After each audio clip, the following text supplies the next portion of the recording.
You are listening to the WillPower Podcast. Welcome to the show. I am Will Holdren, and I talk with some of the most influential CEOs, entrepreneurial leaders, and thought leaders to reveal the secrets that have led to their success. I believe that with the right knowledge and mindset, you can do anything you say your mind to. So if you want to learn how to change your life for the better, if you want to learn how millionaires actually became wealthy, or if you want to develop and start your own business from the ground up with the right knowledge to help you, then you are in the right place because this is the WillPower Podcast.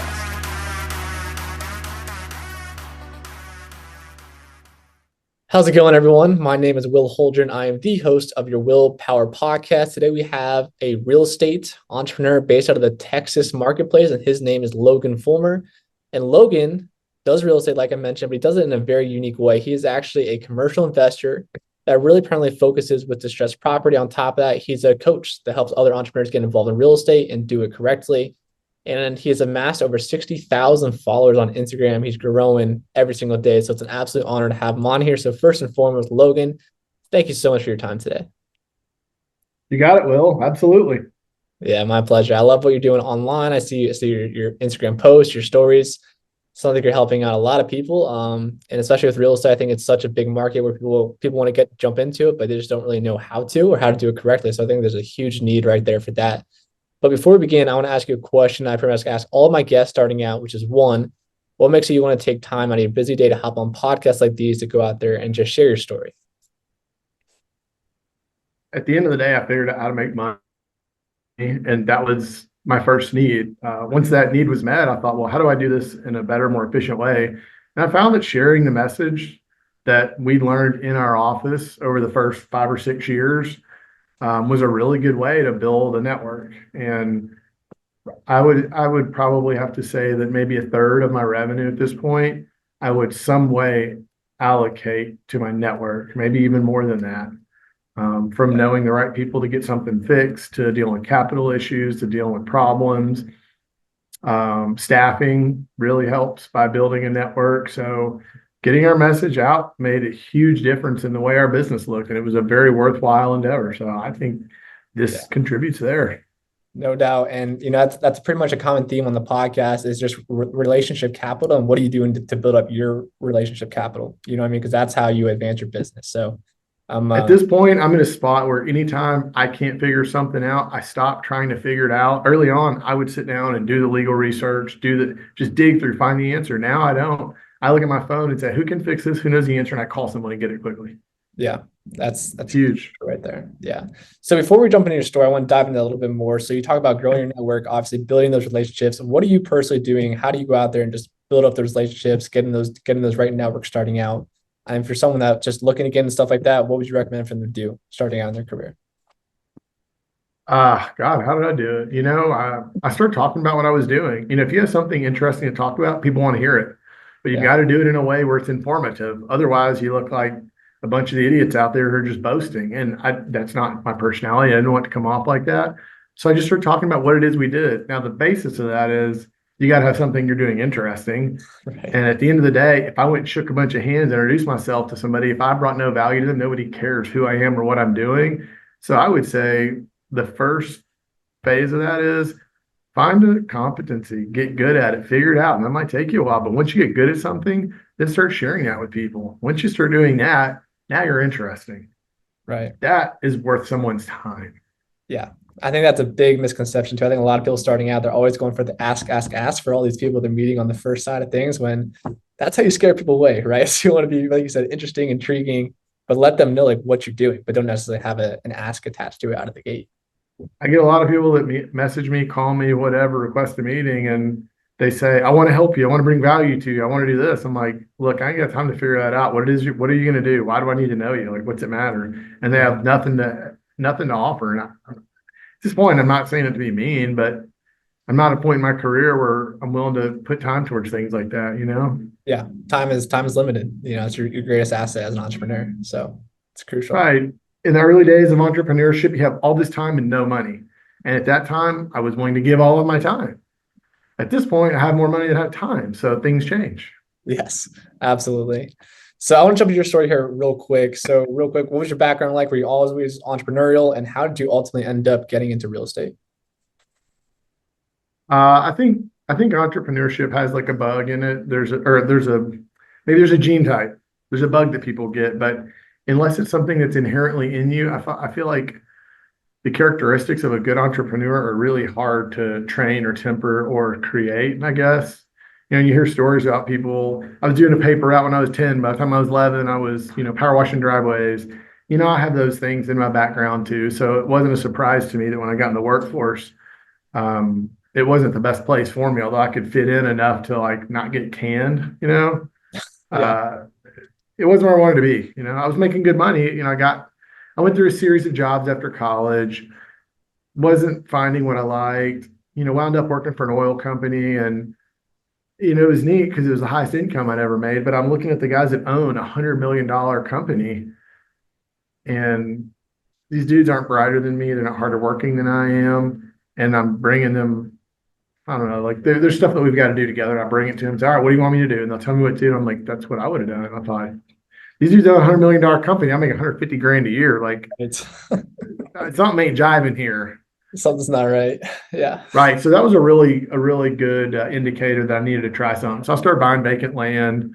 I was looking at how to understand my risk. I had some money saved up, and those were my first like real estate purchases where I was an investor. And it was a neat way to start when when the pricing pressure started to happen on the barrel of oil. And we started to get a lot of layoffs in the Texas oil fields around 2015, 16 range. I was part of that. Okay. But an interesting thing was happening right then. And a lot of the land that I invested in became worth a lot more than I paid in a very short amount of time because I was very lucky in terms of timing and location. So that was, that's where it took off. Yeah. No, I think that's a pretty unique background, especially because a lot of entrepreneurs, they're debating whether or not to even go to college, going to discuss what they go to college. And then, do you still get a W-2 job? If you do that, how do you transition into entrepreneurship after that? Is that even possible? Then here you are, right? Obviously graduate from college, you still get a W-2 job out of college, right? Do that for a couple of years and you still find a way to kind of transition into real estate, into entrepreneurship. So it's not something that needs to just happen early on, right? You can kind of phase yourself into it. And I always tell people, It's never bad to get experience in the field that you want to go into, right? Or just experience in any field, just to see what it's like, Right. And some people start from the beginning with no money and build a company from nothing in a garage and sleep on a couch and they're broke for 5 years. Yeah. I realized my quickest path to getting some income was getting a high paying job. So, I was making a lot of money in the oil field in a short amount of time, and that made sense to me. Yeah. No way. Yeah. What I will address a comment that you made that's a pop culture discussion right now. Is college worth it? And back to the relationship thing, it's very hard to find a large group of people that you can meet very quickly and easily with common ground and common age. And a large part of them are likely going somewhere outside of a college campus. It's really hard to find that. So, I've got 4 kids. Oldest is 14, youngest is 3.5. And my kids ask, should I go to college? Am I going to have to go to college? I said, I don't know, man. I would encourage you to go to college. It's only 4 years of your life. Yeah. Our family's got resources. If you're making grades, I don't care. I'll pay for it. But I want you to go and have those experiences, meet those people, be in that fraternity or that sorority, go play sports, go figure out what it takes to make it through that, but get to know a lot of people along the way, because a lot of the relationships that I built during college are part of my life today and are very meaningful. Yeah. More so than that, if you can pull off getting into like an Ivy League school or something of that nature, that's a different category. Most of those people are going somewhere special and they came from somewhere special. And having that as a network is remarkably more important than other networks. So I'm of the opinion that I think people should do that. Yeah, no doubt. And I just graduated college last December, and I would have to agree. I think towards the major, it wasn't nearly as important, from the stuff you learn, because you can learn that pretty much any job you go to, just from other experience. But like you mentioned, I think the lifelong friendships that you build and the network that you build, it makes it worth it for 4 years in your life, and you're never going to get those 4 years back. So right. A lot of people meet business partners, spouses, long-term relationships in that place, because if you don't get out of high school and you go out in some career field, and that can be a good thing too, but when college finishes, all those folks disperse and generally become higher performers than average society. And you know them all. You've got different geographic connections. When I look at it now, 42 years old, I've got friends that are, C-suite all across the United States and good jobs that, folks that left C-suite to start their own companies. Like these are really well connected and very high performing people. And there were some of my best friends I used to get shit housed with and get arrested with on a Thursday night before a test the next day in college. Like we're that close. And I can call them on the phone now and ask any favor or take any meeting, whereas a lot of people can't do that. So it matters to me. It's bonding moments. Exactly. Right. So, jump back into your story. You mentioned that you were part of the big layoffs that happened in the oil industry that kind of pushed you into real estate as well. I'm curious, do you think if that never happened, do you think you would have quit that job or still ended up being in that job in that type of way? Those golden handcuffs are tough. I was making a good salary at the time and I wasn't working super hard. My role had gotten fairly easy. So I probably stayed longer than I should have, but I'm really thankful it happened at that time. I could have stayed longer. I've got friends that worked with me in that company at that time and they never left. And I look at what their life is now and it's not what I would want. And I don't know, I think some have the capability to be an entrepreneur, but they just never took the leap. And I was forced to. Thank God I did. Yeah. And speaking about taking leaps, I want to talk to you guys about a leap that I took earlier this year when I first started trying a mental performance shot called Magic Mind. And this shot, the mental performance shot, has really helped me increase my production and really just my performance during the day. It really gave me a boost of energy as well and helped me get things done a lot more efficiently and effectively. So if you guys want to take that leap of faith in your life and try something new to really help you guys transform your day, I highly recommend taking Magic Mind. Click the link below in the comments of this episode, and that'll take you to a page where you can get Magic Mind and put in the code MindGrowth20. Again, I'll put that in the comments as well, but put in the code MindGrowth20, and that'll give you guys a 20% off discount on Magic Mind, this mental performance shot that can really help transform your day.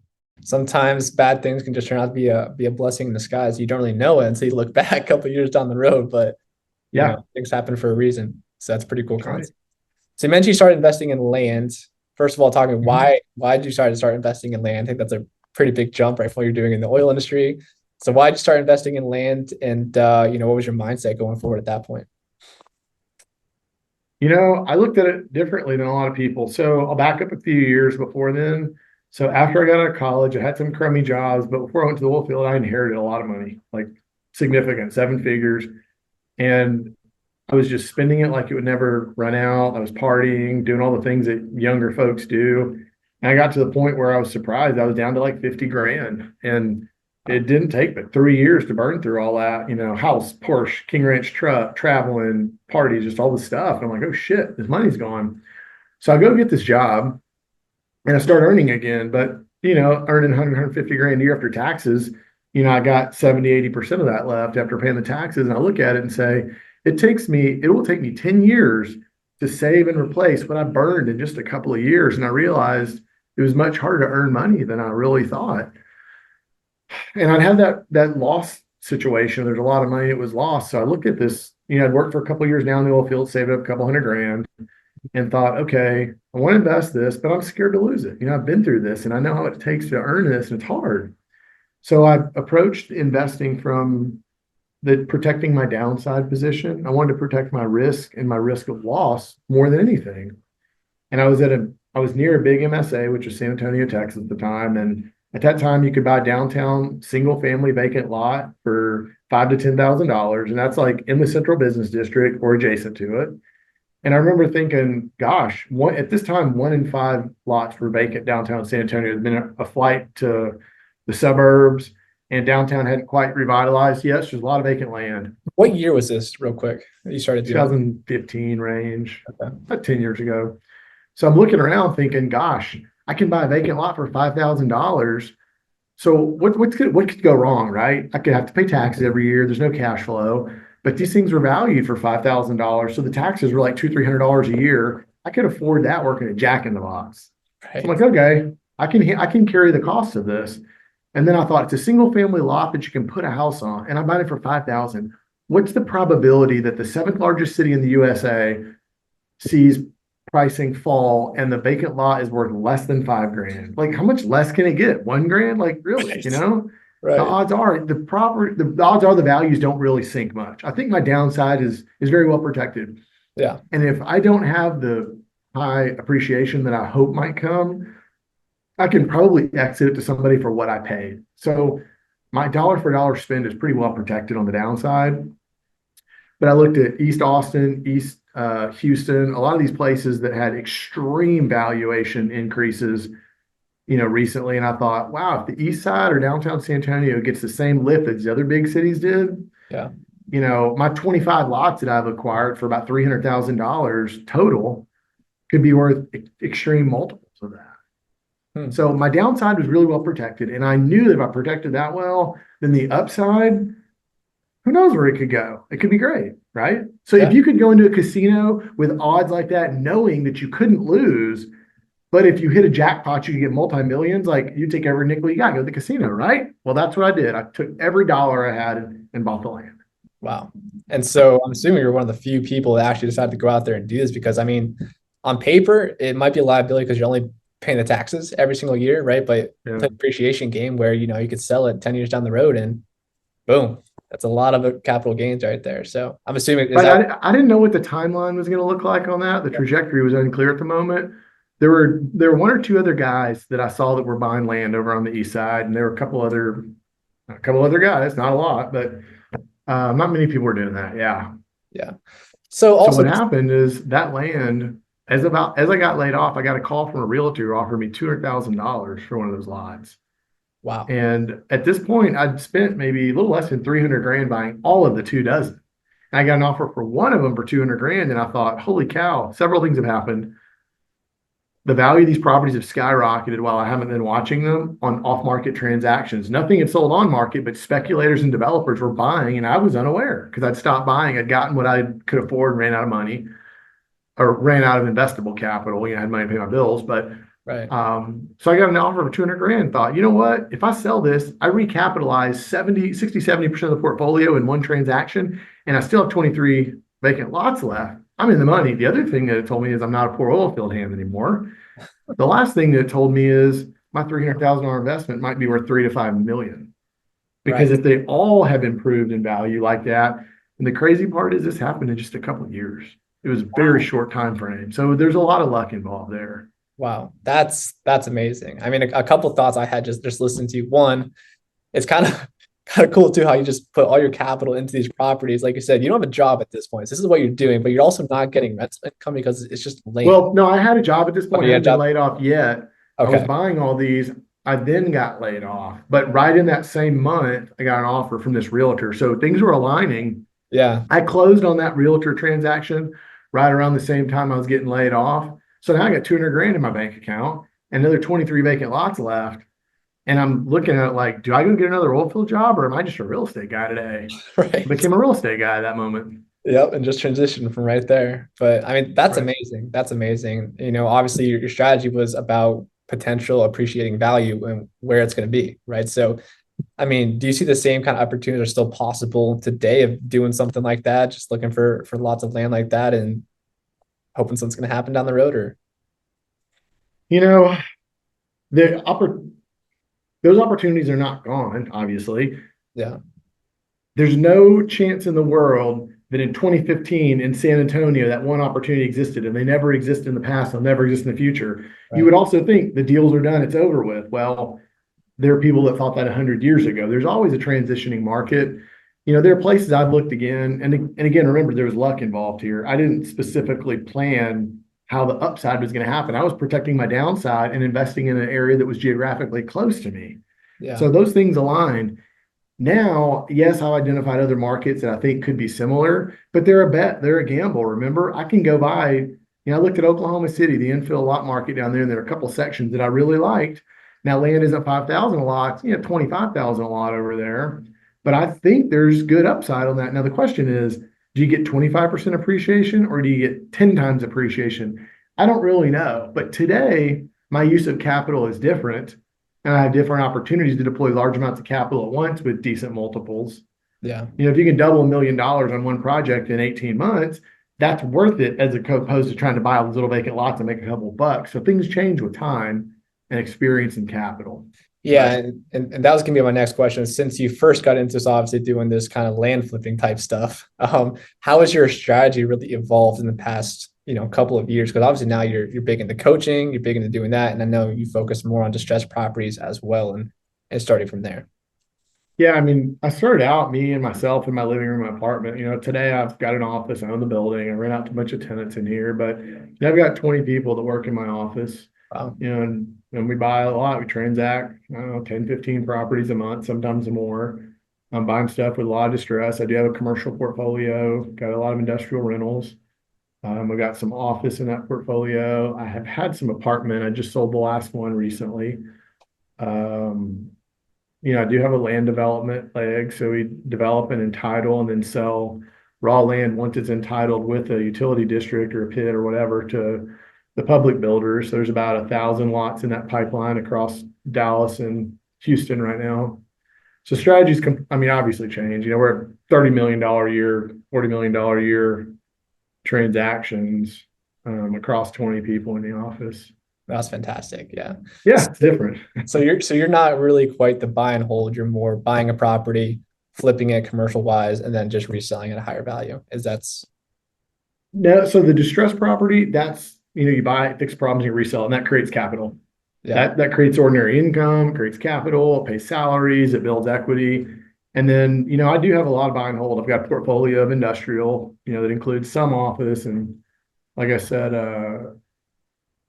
some of the apartment stuff. But, I do have a portfolio that I own that, that thing cash flows like 80 grand a month. So, that's that's a real thing. But the distress stuff, it's very hard to find really good quality commercial assets with extreme distress.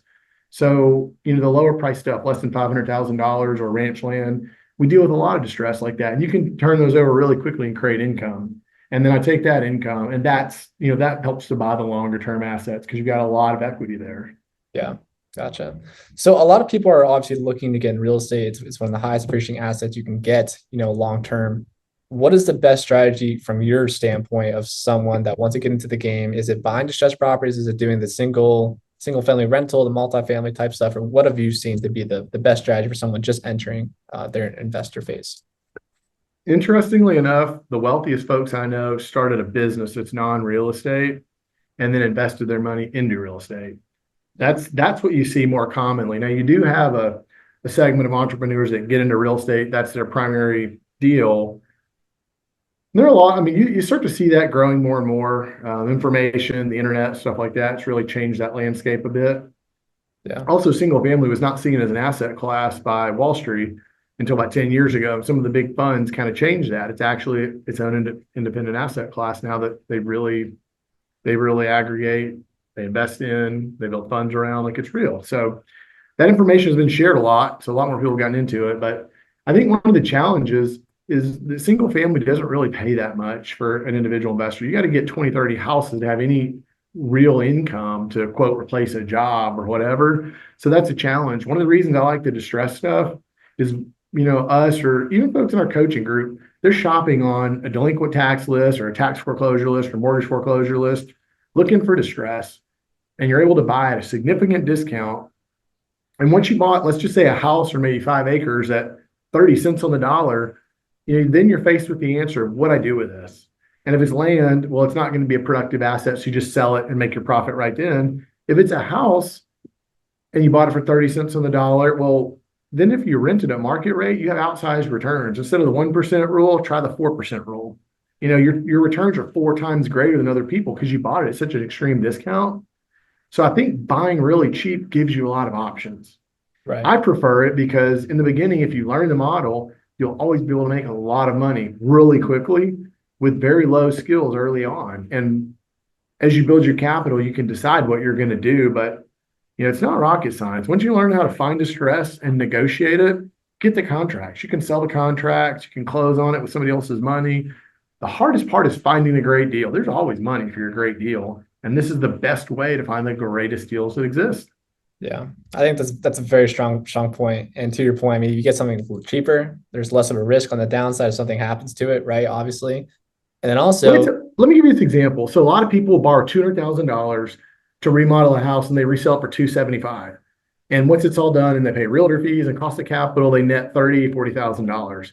In our case, we're buying something for $40,000 and selling it for $200,000. So you're making 100 to 150,000. It's so much more efficient use of capital, and it's much harder to get your hands on 200,000. Even if it's a hard money loan, you got to have some money in the bank. It's Yeah. really easy to find 40 grand to buy a $200,000 asset. You can ask your cousin, your neighbor, your uncle, even a fucking moron will be willing to invest with you on that because they're so well protected. Yeah. And there's better margins too. And When you take that cash. and after you do one or two deals, you're not flipping to make 30 or 40,000 a piece. You're making 100, 150 grand a piece. When you do that, you build your own capital so quickly. Do 5 deals and make 100 grand a piece. You have $500,000 in capital, and you maybe only use 200,000 to do that. Yeah. Now you have your own capital to do these $50,000 and $60,000 deals, and you're on your own quickly. Yeah, quickly. Right. Exactly. So you mentioned before that you guys are finding these deals, right, by shopping on the delinquent list and also the foreclosure list. So essentially what's happening is people have the mortgages they can no longer pay, right? So they have more debt on their home than what their home is actually worth, maybe. And you're going to these people who need to get out of this situation like that and just buying off their mortgage from them at that point, correct? And More taxes than mortgage, but yes. When you have a delinquent tax property, there's usually no mortgage. When you have a delinquent mortgage, then you have less equity oftentimes. So mortgages do happen, but a larger part of it's delinquent taxes. But at the end of the day, these are like inherited properties or old ownership, things like that. And when there's no mortgage, they only owe 20 grand on taxes, but it's worth 100, 200, $300,000. I can put real money in their pocket. When there's a mortgage foreclosure, I'm going to give you 5 grand and you're going to walk. That's all you're going to get. The rest goes to pay off your mortgage because there's a lot less equity in a mortgaged property. But when you have a non-mortgage property and just a couple of years of taxes owed, I can give these folks $40,000, like real money, and I can still get a screaming deal. So it's a different pitch.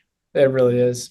And so when you're looking at these opportunities, is it just looking for people on these delinquent lists on the foreclosure list, or is it also analyzing location to make sure there's, a high upside potential, all that stuff? Or are you just saying someone says, yes, we're in, flip it, we're good?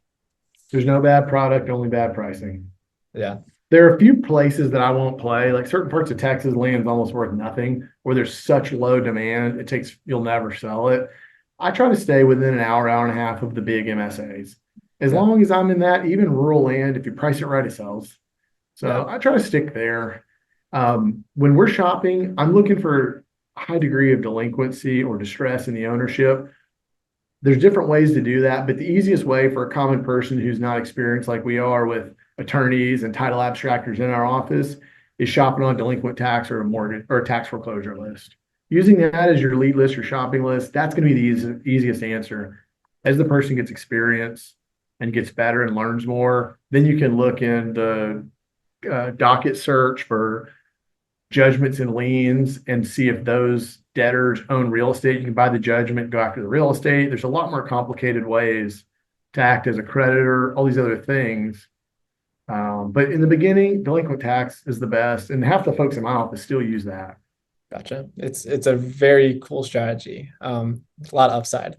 So, I mean, another thing that's pretty unique for this time right now is also the foreclosure list. I think what we're seeing, I'm in Atlanta. I think what we're seeing in Atlanta is that foreclosures are really going to be spiking here within the next six months, where, there's going to be so much opportunity for buyers to come in and, just like you said, kind of take advantage of lower housing prices just because of what's going on. I'm curious, are you seeing the same signs of where you're at right now, where, anything about the housing market kind of going into the decline for the next 6 months, kind of a correction situation coming up? I don't know. I mean, I hear people talk about it, but I mean, I see pricing has softened, but you got to remember it's pricing for single family housing was climbing at such crazy rates. So you might have seen homes become overvalued for a little while, but at this point, a correction isn't the best answer, but a correction isn't a crash. A correction means they're just skimming the cream off the top of that milk. The milk is still there. The intrinsic value of the asset is still there, but just that overvaluation is kind of trimmed off. So when you look at Austin, Texas, which was a mile down or an hour down the road from me in San Antonio up the highway, that city in general has lost 15, maybe 20% in valuation. It's not a crash for them, man. They were 30% overvalued anyway. Correction. They're probably at what a fair, reasonable price is now.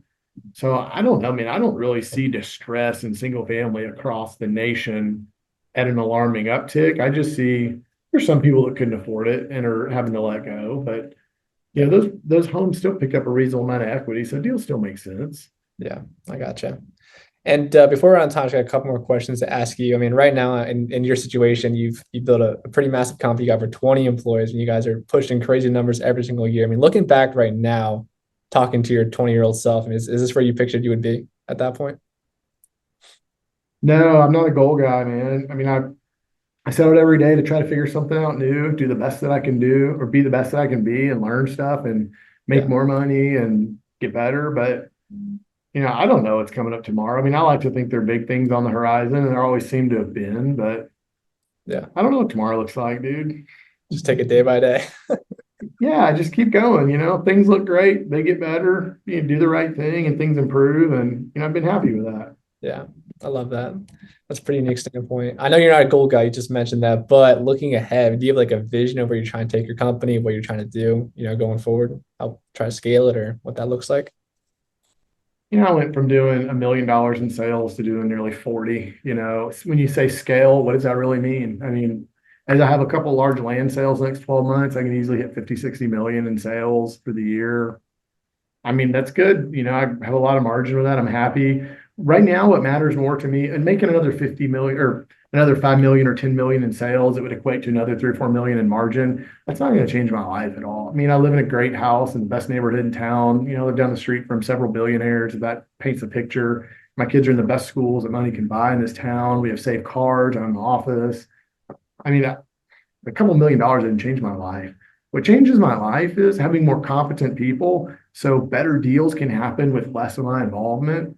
In the last couple of years, I've really worked to help improve our team and improve the quality of people in our office, and it costs more, but you get better people. So my life is less of a hassle and things operate better. When things become smoother like that, scaling, quote, happens inherently. And I know that's maybe not as mechanical with a lot of people's methodical plans, but I'm a relatively simple guy. And when I make everything better around me, things get better. That works. Yeah, no, I think that's spot on. It's a relatively simple goal too. Take yourself out of the business where you're not working in your business, you're just working on your business, and it just happens without you being there or not being there. I think that's the pretty cool. This business, I've heard folks talk about that a lot. Things happen when they're not there, and there are a lot of businesses that can function without an owner. But if you're an investor and there are other people that are in charge of running it and they're vested, I think things can do really well. But a company like this, where I've got some partners and good owners, you still have to keep an eye out. I still spend time here. I'll always do that for 2 reasons. One, when the cat's away, the mouse will play. You might walk off and go somewhere else and think it's going to run. And, when you're not watching your money, watch what happens to it, kind of thing. Right. The other thing is, a guy like me who's going to build something like this and has the interest and the drive and what it takes to get here is not the kind of guy who's going to retire on a golf course at 44 years old and not work anymore. Like, I do this because it's inherently exciting and fun to me. And this is part of my life. It's part of my identity. Right. So no matter what happens, no matter how much money this company does or does, if this revenue doubles next year or halves next year, I'm still showing up 35 hours a week. Like, that's what's going to happen. Yeah. So I think it becomes part of who you are as a gene, I believe. Yeah, no doubt, and it's a really cool mindset too. It's not most of these entrepreneurs are not going to try to be on a beach, by the time they're 50. Like, it's just not wired in them. They got to be working in the business, something like that. But I think that's awesome. But before we hop off, is there anything else you'd like to say? And if people want to reach out to you or your coaching company, how can they go about finding you? Man, you can find me on Instagram. I spent a lot of time working through that in the last 3 or 4 months. So go on Instagram, shoot me a message. I get to them sometimes. I got some folks in my office to get to them quickly, but there's good answers for people that aren't trying to sell me content production. We're there for you. I love that. All right, guys, there you have it. Logan Fullmer, thank you so much for joining me today. Sure will.